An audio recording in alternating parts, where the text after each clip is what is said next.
Hello my dear friend, welcome to education point online. So friend, कैसे हैं आप लोग? गए हो बहुत अच्छे होंगे। मेरे प्यारे बच्चों, जब से एग्जाम का डेट आया है मेरे पास कंटिन्यूअसली कॉल आ रहे हैं बच्चों के। और पता कॉमन क्या बात है, कुछ बच्चे ऐसा कह रहे हैं कि सर 20 दिन बचा है एग्जाम में और हमने कुछ भी नहीं पढ़ा। ये टाइप 1 स्टूडेंट हैं जिन्होंने हैंड्सअप कर दिया कि सर हमने अभी तक कोई भी पढ़ाई नहीं की है। और दूसरे टाइप के जो बच्चे हैं उनका ये कहना है कि सर मैथमेटिक्स 1 और ईडी तो हमने अच्छे से पढ़ लिया, बाकी सारे सब्जेक्ट हमने नहीं पढ़ा। तो ये हमारे टाइप 2 टाइप के स्टूडेंट हो गए। मतलब अभी तक जितने भी मेरे पास कॉल आए, मुझे लगता है 50 से 60 कॉल को तो मैंने खुद आंसर करा। अभी वीडियो बनाने से पहले भी एक बच्चे का कॉल आया था, मैंने बोला कि बच्चा अब मैं वीडियो इस पे बनाने जा रहा हूं। अब एक बात समझो कि आप बीटेक के फर्स्ट सेमेस्टर में हो और अपनी नई जिंदगी की यहां से आप शुरुआत कर रहे हो। आप बिलीव नहीं करोगे, आप चैनल पे जाना, मैंने एक वीडियो बनाया था how to prepare for RGPV BTech first semester exam. आज से 2-3 महीने पहले मैंने वीडियो बना दिया था कि मेरे बच्चों को पढ़ना कैसे है, क्योंकि बच्चे वही गलती करते थे, लास्ट में पढ़ना स्टार्ट करते थे। इस बार भी वही हुआ है। आपको टाइम मिले ना, आप जरूर जाके मेरे चैनल को चेकआउट करना, मैं तो लिंक डिस्क्रिप्शन पे दे दूंगा। और मैंने यहां पर वही चिंता जाहिर की थी कि अगले साल के बच्चों का पेपर खराब हुआ क्योंकि उन्होंने लेट स्टार्ट करा। इस साल के बच्चे भी उसी कैटेगरी में आ गए। अब भाई साहब एक बात तो आप समझो, इस साल के बच्चे को तो खैर उन्होंने बोल दिया कि सर हमसे ना हो पाएगा, 20 दिन बचा हुआ है, अब आप ही कुछ उपाय बताओ। तो बेटा कुछ चीजें हैं, कुछ पॉइंट हैं जो मैं डिस्कस कर रहा हूं, अगर आप उनको फॉलो करते हो तो हो सकता है कि आपके रिजल्ट में सुधार होगा। और होगा, अगर आप किसी चीज को अच्छे मन से करते हो ना तो 20 दिन सफिशियंट है। ऐसा नहीं 20 दिन बहुत होता है। अगर आप अच्छे मन से चाहो तो हो सकता है, अगर आप नहीं चाहोगे तो अब तक तो आप नहीं ही चाह रहे थे, लेकिन अब आपको चाहना पड़ेगा बेटा, अदरवाइज दिक्कत आपको बहुत ही ज्यादा हो जाएगा। ठीक है, चलिए सबसे पहली बात जो अपने दिमाग में डाल दीजिए, आज के बाद कॉलेज जाने की जरूरत नहीं है। Not even a single day, एक दिन भी कॉलेज मत जाओ। खत्म बात, जितना पढ़ाई करनी थी, जितना सिलेबस होना था वो हो गया कॉलेज में। ठीक है, चलिए बेटा अब करना क्या है, आप बनाइए एक रूटीन। रूटीन क्या होगा मैं आपको बताता हूं। रूटीन ये होगा कि आप सुबह 10 बजे पढ़ने बैठेंगे और आप 2 बजे तक पढ़ेंगे। ये आपका शेड्यूल 1 है। आप 10 से 2 तक पढ़ेंगे, बीच में आपको उठने की जरूरत नहीं है। चाय नाश्ता रखो, आराम से पानी वानी सब लेकर बैठो और ये वाला जो है ना सेशन आपका, इसको अच्छे मन से पढ़ना। अब ये नहीं पढ़ने बैठे मोबाइल देखने लगे। एक बच्चा तो मुझे कॉल करके बोलता है सर पढ़ने बैठते हैं फिर शॉर्ट्स में लग जाते हैं। यार नहीं होगा वैसे, मतलब कभी कभी तो कभी मुझे हंसी भी आई और साथ में चिंता भी हुई। ठीक है, तो वो मजाक के लिए तो ठीक है यार, लेकिन ये पता बहुत सीरियस इशू है कि आप लोगों ने पढ़ाई नहीं किया कुछ। अब जो बच्चे से मैंने बात की सबकी बात तो मैं नहीं कर सकता हूं, लेकिन कहीं ना कहीं ये प्रॉब्लम है। ठीक है, चलिए बेटा, तो ये आपका 10 से 2 का सेशन रहेगा सबसे पहला। और दूसरा सेशन फिर आप 4 से 5 पढ़ोगे। कब पढ़ोगे? 4 से 5 बजे तक। और 4 से 5 बजे तक कोई नया टॉपिक मत पढ़ना। जो आप यहां पर पढ़ोगे ना उसको क्या करना, आप यहां पर रिवाइज करना। 5 बजे फ्री हो जाओ, आराम से घूमो फिरो, जो करना है करो। 8 बजे तक खाना वाना खा लो, फिर आपको करना है 9 से 12 बजे तक पढ़ाई। इतना आप पढ़ो। ये आपके सुबह में 4 घंटे हो गए, या आपका 1 घंटा हो गया और ये आपका 3 घंटा हो गया। आपको अब मानकर चलो कि अगर आप 20 दिन तक 8 घंटे इसी रूटीन को फॉलो करते हैं ना, तो आप मानकर चलो कि कहीं ना कहीं बच जाओगे। अगर इससे ज्यादा आप पढ़ते हो तो ठीक है, लेकिन मेरे हिसाब से ये मैक्सिमम है। अगर इतने ही समय 8 घंटे से, कि देखो मैं अपना रूटीन बता रहा हूं बेटा, मैं सुबह से उठता हूं शाम तक काम करता हूं। ठीक है, 8 घंटे क्या, मैं 12 घंटा काम करता हूं, कोई दिक्कत की बात नहीं। रूटीन से मैं काम करता हूं, मेरा काम समझ में आता है। आप भी रूटीन से पढ़िए, बेरूटीन मत पढ़िए, कभी भी पढ़ने बैठ गए कभी भी उठ गए, ये मत कीजिए। आज से रूटीन बनाइए और इस रूटीन को फॉलो कीजिए, रिजल्ट में फर्क आएगा, ये आप लिख कर ले लो। ठीक है, चलिए उसके बाद आप जो पढ़ेंगे ना बेटा, उनका क्या करना है, आपको प्रॉपर नोट्स बना लेना है। आपको क्या करना है बेटा, प्रॉपर नोट्स बना लेना है। ठीक है, चलिए जितने भी सब्जेक्ट है बेटा उसमें कम से कम 3 यूनिट आपको पढ़ना है। अभी मैं बता दूंगा कहां से क्या करना, बिल्कुल मत परेशान हो, मैं बता दूंगा। अभी 3 यूनिट कम से कम आप करो, हो जाएगा बेटा, ऐसा कुछ भी नहीं है। अगर आप अच्छे मन से रूटीन को फॉलो करते हो ना, हो जाएगा। और एक बात अपने दिमाग में डाल लो कि अगर एक आध पेपर बैक लग भी जाता है तो एक बैक कोई बड़ी बात नहीं है, इससे ज्यादा लगने मत देना भाई। अगर अभी से पढ़ लोगे ना, एक आध पेपर खराब भी चला जाता है, कोई दिक्कत की बात नहीं है। ठीक है, वो किसी और रीजन से भी हो सकता था खराब, लेकिन अगर मानकर चलो अभी से पढ़ते हो तो हो जाएगा रिजल्ट। ठीक है, बिल्कुल भी घबराने की जरूरत नहीं, लेकिन ये रूटीन को फॉलो कर लेना। जो पता मैं बताओ, ईमानदारी से जो रूटीन को फॉलो करेगा ना वो पास हो जाएगा।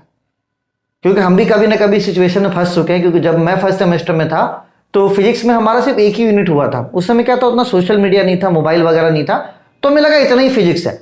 लेकिन बाद में सीनियर ने बोला कि सर वो बुक ले लो। वो तो हमने सिलेबस को देखा ना तो पता चला कि हमने सिर्फ एक ही यूनिट पढ़ा है, जो हमारे फैकल्टीज थे वो कंटिन्यूअस चेंज हो रहे थे। तब उस समय तो मैं घबरा गया कि अब मैं कैसे करूंगा बेटा। तब मैंने वहां पे जो रूटीन स्टडी की थी 8 घंटे 10 घंटे जो अच्छे से मेहनत करी थी बेटा, रिजल्ट हुआ था मेरा। ठीक है, आप भी अच्छे से पढ़ो, मोबाइल वगैरह साइड रखे, अच्छे मन से पढ़ो, मैं आप बोलता हूं आपका रिजल्ट होगा। ठीक है, चलिए। और ये जो सोशल मीडिया है ना साहब, आप अगर इनएक्टिव कर लेते हैं तो ठीक है, नहीं तो फिर रिजल्ट में ये दिखेगा। ठीक है, तो इस रूटीन को आप सबसे पहले नोट कर लो। अब बात करते हैं सब्जेक्ट वाइज। ठीक है, चलिए बेटा, ये देखिए मैथमेटिक्स 1 सभी को पढ़ना है। मैं इसके बारे में वीडियो में पहले भी बता चुका हूं, मैं फिर से एक बार बता देता हूं। मैथमेटिक्स 1 में आपको यूनिट 1 पढ़ना है पूरा, उसके बाद यूनिट 5 पढ़ना है पूरा, यूनिट 4 पढ़ना है आपको पूरा, और उसके बाद देखो यूनिट 2 में आप कुछ मत करो, स्टार्टिंग के जो सम वाले हैं ना टॉपिक, सम ऑफ सीरीज करके जो है ना, ये कर लो, और डबल ट्रिपल इंटीग्रेशन। अगर आप इतना भी कर लेते हो बेटा, आप एग्जाम में आराम से पास हो जाओगे। और 4 में अगर आप कुछ चाह रहे हो जो आपको समझ में नहीं आ रहा, उसको छोड़ दो। ठीक है, इसके बदले आप क्या कर सकते हो, इसके बदले आप फोरियर सीरीज कर सकते हो, आराम से पास हो जाओगे बेटा। मैथ्स के लिए मैंने सेपरेट वीडियो बनाया, आप उसे जाके देखना, आपको चीजें क्लियर हो जाएंगी। तो देखो बेटा, मैथमेटिक्स 1 तो पढ़ना पड़ेगा, दूसरा कोई रास्ता नहीं है। ठीक है, चलिए बेटा, अब बात करते हैं केमिस्ट्री का। तो बेटा केमिस्ट्री के लिए आप कुछ मत करो, मेरे हिसाब से आपके शायद 6 या 7 यूनिट है। बाद वाले यूनिट्स क्या है बेटा, आपके थोड़े से छोटे छोटे हैं, तो कम से कम मानकर चलो केमिस्ट्री में आप 4 यूनिट पढ़ लो अच्छे से। और कुछ मत करो, अपने सिलेबस को देखो, शिवानी ले आओ, कोई दिक्कत की बात नहीं। क्वेश्चंस वहां पे देखो कौन कौन से क्वेश्चंस तो बार बार पूछे जा रहे हैं। वाटर क्या होता है, उसका ट्रीटमेंट क्या होता है, यही सब चीजें हैं। बॉयलर क्या होता है, स्लग स्केल, यही सब चीजें हैं बेटा। इसको आप यूट्यूब में भी सर्च करोगे ना, आपका काम बन जाएगा। तो मन लगाकर केमिस्ट्री में कम से कम स्टार्टिंग के 3 से 4 यूनिट पढ़ लो, आपका काम अच्छे से बन जाएगा। अभी आप पढ़ना स्टार्ट करो, मैं एक और वीडियो बना दूंगा जहां पर मैं बताऊंगा कि लिखना कैसे। फिलहाल आप पढ़ना स्टार्ट कीजिए, रूटीन लिखिए। पहला काम, रूटीन को आप फॉलो कीजिए, पढ़ना स्टार्ट कीजिए। लिखना कैसे वो मैं आपको बता दूंगा। ठीक है, तो बिल्कुल परेशान मत होइए, क्योंकि लिखना कैसे वो बता दूंगा ना, आप पास हो जाओगे। लेकिन उसके लिए पढ़ना है आपको पहले, लिखने तो मैं बताऊंगा, क्योंकि जब तक पढ़ोगे नहीं तब तक लिख नहीं पाओगे। तो मेरे मन में प्लान है, मैं दूंगा प्लान, बिल्कुल मत परेशान हो। बस जो मैं बोल रहा हूं अच्छे ठंडे दिमाग से, बस रूटीन के साथ चीट मत करना बेटा, क्योंकि अगर आपने रूटीन के साथ चीट करा, वो आपके रिजल्ट में दिखेगा, एकदम दिखेगा। उसके लिए कोई डाउट मत रखना। ठीक है, चलिए बेटा, इंग्लिश को रहने दो, कोई दिक्कत की बात नहीं। हाँ, एक बात और समझो, यहां मैं केमिस्ट्री की बात कर रहा हूं ना, मैं लिंक दे रहा हूं डिस्क्रिप्शन पे। इंपॉर्टेंट क्वेश्चन का मैंने वीडियो बनाया था अगले साल के बच्चों के लिए, है ना, क्वेश्चन उसी में से आया था, उसको आप करो जाके, है ना। लिंक मैं डिस्क्रिप्शन पे दे देता हूं, केमिस्ट्री के इंपॉर्टेंट क्वेश्चंस वहां से देख लो क्या क्या है स्टार्टिंग के, उसको आप करो। इंग्लिश मैंने खुद एक चैप्टर पढ़ाया था अगले बार, उसका भी लिंक मैं डिस्क्रिप्शन पे दे देता हूं। एक चैप्टर आप मेरे से पढ़ लो इंग्लिश का, और साथ ही साथ मैंने इंपॉर्टेंट क्वेश्चन दिए थे। ठीक है, तो ये आप कर सकते हो, लिंक मैं डिस्क्रिप्शन पे दे देता हूं बेटा। देखो इंजीनियरिंग ग्राफिक्स बेटा, ये आपको पढ़ना पड़ेगा, इसका कोई उपाय नहीं है ना। ग्राफिक्स के लिए मैंने एक अलग से वीडियो बना रखा है, तो उसको भी आप जाके देख लो, वहां से चीजें समझ में आ जाएंगी बेटा। और ये जो आपका BEEE है, इसके भी मैंने क्या किए थे, आपके इंपॉर्टेंट क्वेश्चन दिए हुए हैं। तो आप कुछ मत करो बेटा, जो भी मैंने इंपॉर्टेंट क्वेश्चन दिया है उसको आप फॉलो करो, और कम से कम 3 यूनिट आप कर लो, कोई दिक्कत की बात नहीं। अगर एक आध पेपर लग भी जाता तो कोई दिक्कत की बात नहीं, अगले बार निकाल लेंगे। लेकिन अभी से अपना 100% दो, क्योंकि अगर रिजल्ट खराब हो तो फिर अपन ये नहीं बोल पाएंगे कि हमने मेहनत नहीं की। जी जान लगा दो, जब जी जान लगा दोगे तो रिजल्ट हो ही जाएगा भाई साहब।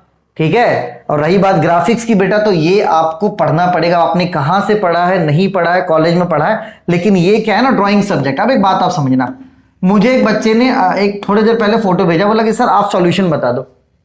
अब मैंने उसको ये बोला कि अगर मैं सॉल्यूशन बता भी देता हूं इस क्वेश्चन को, तो आप बनाओगे कैसे, क्योंकि यहां पर तो आपको स्टेप सीखना पड़ेगा ना कि बन कैसे रहा है। ठीक है, तो अगर मानकर चलो आप मैथ्स और ईडी को थोड़ा सा प्रेफरेंस दो, है ना, और 4 घंटे अगर आप मैथ्स ईडी को दो घंटे मैथ्स को, 2 घंटे ईडी को, तो आपके मानकर चलो 20 दिन है ना, 40 घंटे हो जाएंगे।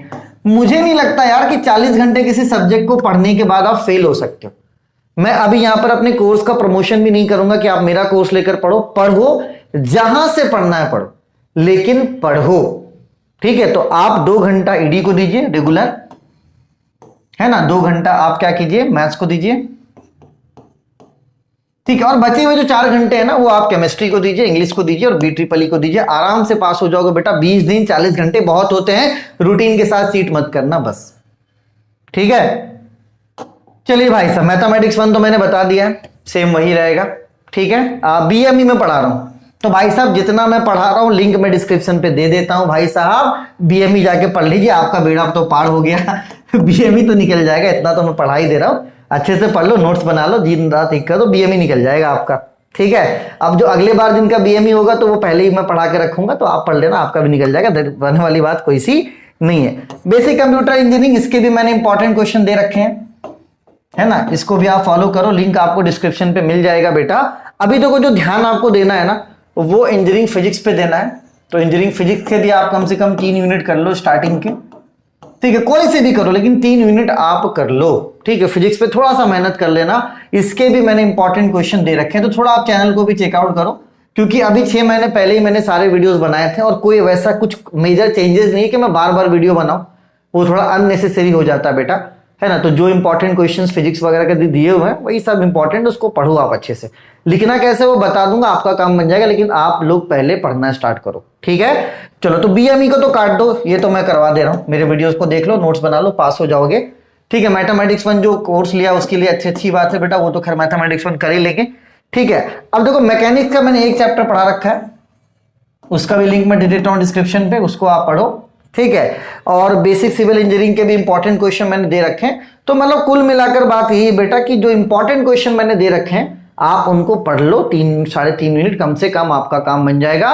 रूटीन आप फॉलो करो, और यहां पर आप मानकर चलो फिजिक्स को 2 घंटे दो, ठीक है। मैथ्स को 2 घंटे दो, ठीक है। BME मेरे वीडियोस देख लो 1-1 घंटे देकर, है ना। मैकेनिक्स वाले को कम से कम आप 2 घंटे दो, ठीक है। बाकी कंप्यूटर को आप 1 घंटे दे सकते हो, और 1 घंटा आप मेरे लेक्चर्स को दे दो, आपका काम बन जाएगा, ठीक है बेटा। चलिए, तो ये है आपका कुल मिलाकर लेखा जोखा जो आपको करना है भाई साहब। बस एक बात, आखिरी बात, वही बात, make proper notes, make a routine. और एक बात समझ लो कि जिसने रूटीन को फॉलो करा वो पास। कॉलेज वाले बुलाएंगे, डराएंगे, कॉलेज वाले से घंटा मत डरना, बोलना सर आपने जो करना था कर लिया, अब हमें करने दो, क्योंकि अब आप गए हो फंस, ठीक है। और जिसको मैथमेटिक्स में दिक्कत है, लिंक मैं डिस्क्रिप्शन पे दे रहा हूं डेमो लेक्चर्स के, मैथमेटिक्स लो, पढ़ो, ठीक है। फीस मैं चाहता तो कम कर सकता था, लेकिन मैं फीस कम नहीं करूंगा, क्योंकि अगर मैं फीस कम करूंगा तो मैसेज ये जाएगा कि अरे यार लास्ट में तो सर फीस कम कर देते, लास्ट में पढ़ेंगे। इसलिए लास्ट मोमेंट तक फीस वही रहने वाला है। तो कोई बच्चा अगर इस उम्मीद में है कि फीस कम होगा, तो फीस नहीं कम होने वाला है बेटा, क्योंकि अगर मैं फीस के साथ छेड़छाड़ करूंगा तो एक रॉन्ग मैसेज आपके पास जाएगा, तो उस रॉन्ग मैसेज को मतलब मुझे नहीं देना। मैथमेटिक्स 1 में पढ़ा रहा हूं, पढ़िए, आप आराम से पास होंगे। ग्राफिक्स में पढ़ा रहा हूं, आप पढ़िए, आराम से पास होंगे। बेसिक मैकेनिकल इंजीनियरिंग में यूट्यूब पे पढ़ा रहा हूं, उसे आप पढ़िए, बेसिक मैकेनिकल इंजीनियरिंग हो जाएगा। 3 सब्जेक्ट मैंने करवा दिया। कंप्यूटर इजी है, आप आराम से कर लोगे, ठीक है। इंग्लिश इजी है, वो भी आप आराम से कर लोगे। तो 1-2 सब्जेक्ट है जिसमें दिक्कत है, उसमें थोड़ा सा मेहनत अगर आप करोगे तो पास हो जाओगे बेटा, ठीक है। और रहा बात, इसके बाद 2 वीडियोस और आएंगे, एक मैथमेटिक्स 1 में कैसे लिखना है ये, और एक आपको एग्जाम में किस तरीके से लिखना है, इसका वीडियो आएगा। तो फिलहाल आप पढ़ना स्टार्ट कीजिए, इस वीडियो पर भी मैं काम करूंगा कि आपको लिखना कैसे है, और डेफिनेटली आपको बहुत हेल्प इससे होने वाला है बेटा। लेकिन एक बात मेक श्योर कर लो, that make a routine and follow the routine. 20 दिन में फोड़ कर रख दोगे भाई। किसी भी सब्जेक्ट को अगर आप 40 घंटे पढ़ते हो ना, अपना 40 घंटा देना बहुत होता है भाई साहब, ठीक है। बस सोशल मीडिया से दूर रहना, ठीक है। थोड़ा सा इंटेंशन लगा लो, थोड़ा सा पॉजिटिविटी ला लो कि नहीं भैया करना है, ठीक है। चलिए, तब तक अपने और अपनों का खूब ख्याल रखिए, आगे भी वीडियोस आते रहेंगे, ठीक है। बिल्कुल भी परेशान नहीं होना, किसी बच्चे को परेशानी है, ऐसा घबराहट लग रहा है, इस नंबर पे आप मिस कॉल करना मेरे को, मैं कॉल बैक जरूर करूंगा, ठीक है, शाम के समय। तब तक अपने और अपनों का खूब ख्याल रखिए, टेक केयर।